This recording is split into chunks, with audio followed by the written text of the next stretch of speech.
नमस्ते सभी बड़े छोटे और मेरे साथ के लोगों को। ये पहला वीडियोस जो मैं डाल रही हूँ उसमें ये है कि मान लीजिए हम पास आउट 2013 एलएलएम करके हैं और यूपी बार काउंसिल में एज ए लॉयर रजिस्टर्ड हो गए 2011 से, और बिजनेस वुमेन और इन्वेस्टर हम मान लीजिए मध्यस्थ अवस्था से ही हैं, हाई स्कूल या चाइल्डहुड से माने, ये मेरा माइंडसेट रहा है गुल्लक से ही।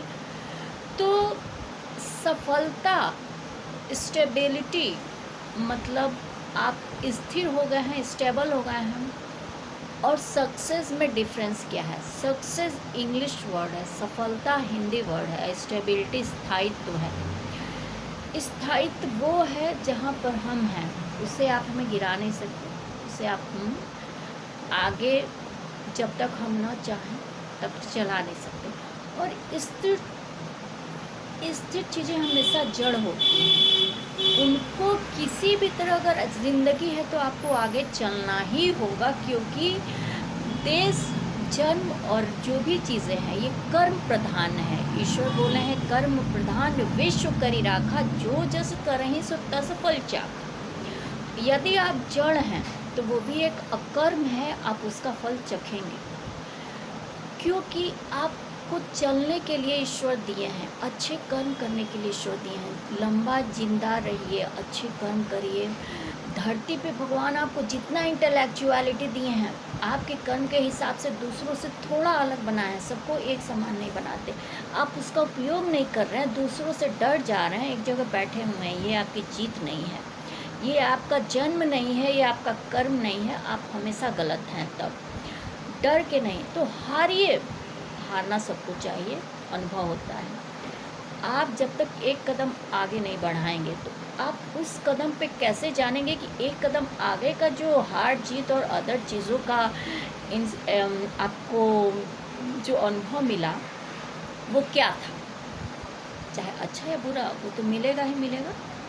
देखिए, आप ना दूसरों का मिसयूज़ करिए, ना अपना मिसयूज़ होने दीजिए, और मेरी फ़िलॉसफी यही है। तो इसको हमारे कुछ शब्द में हम बोल दे रहे हैं।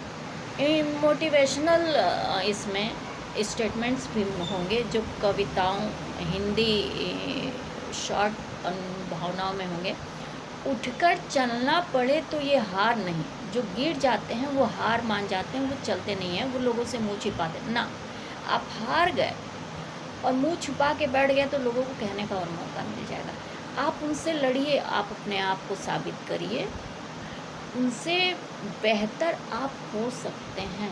दूसरे आपका वैल्यू अगर कम आते हैं तो ये उनकी गलती है। यदि आप उनके लिए मूल्यवान नहीं तो वो भी आपके लिए कोई मूल्य नहीं रखते हैं, ये बात मान के चलना चाहिए। लेकिन धरती पे एक दो लोग ज़रूर ऐसे होंगे जिनके लिए आप बहुत मूल्यवान हैं, या फिर कुछ लोग ऐसे होंगे जो आपके लिए बहुत मूल्यवान हैं।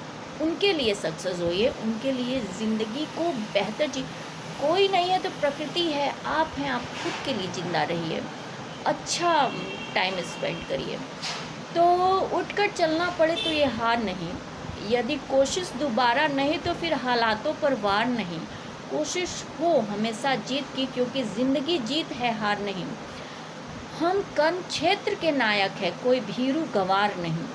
गंवार का सेंस आप गांव वाले मान के लड़ने झगड़ने न लगिएगा, मेरी ये प्रार्थना है, क्योंकि आप लोग का माइंडसेट हमेशा झगड़ालू रहा है।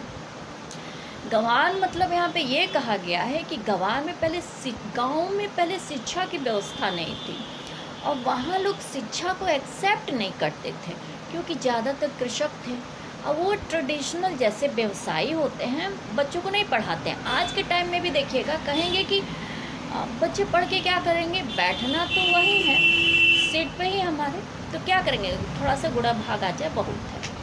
तो इस टाइम में था, वहाँ शिक्षा इसीलिए कभी सरस्वती डेवलप नहीं हो पाई, और ये लोग पैसे क्रय विक्रय को लक्ष्मी मानते थे। तो ये शुरू से धन संपदा के लालची बने रहे, इसलिए इनको गंवार कहा जाता है, क्योंकि बिन सत्संग विवेक न हुई। और कहा जाता है बिना सरस्वती के ज्ञान भी नहीं उपजता किसी इंसान के अंदर। इसलिए गंवार उनको कहा जाता है जहाँ पहले एजुकेशन की व्यवस्था नहीं थी और लोग होने भी नहीं देते थे। मेन बात यह है कि सरस्वती को इम्पोर्टेंस भी नहीं देते थे, लेकिन सरस्वती का मूल्य कुछ लोगों के लिए बहुत था, क्योंकि वो सरस्वती के दम पे ही उस समय भी थे। तो बस वही बात है। तो मेरा ये पहला वीडियो आप लोगों को कैसा लगा, जिनको सब्सक्राइब करना है कीजिए और वेलकम है।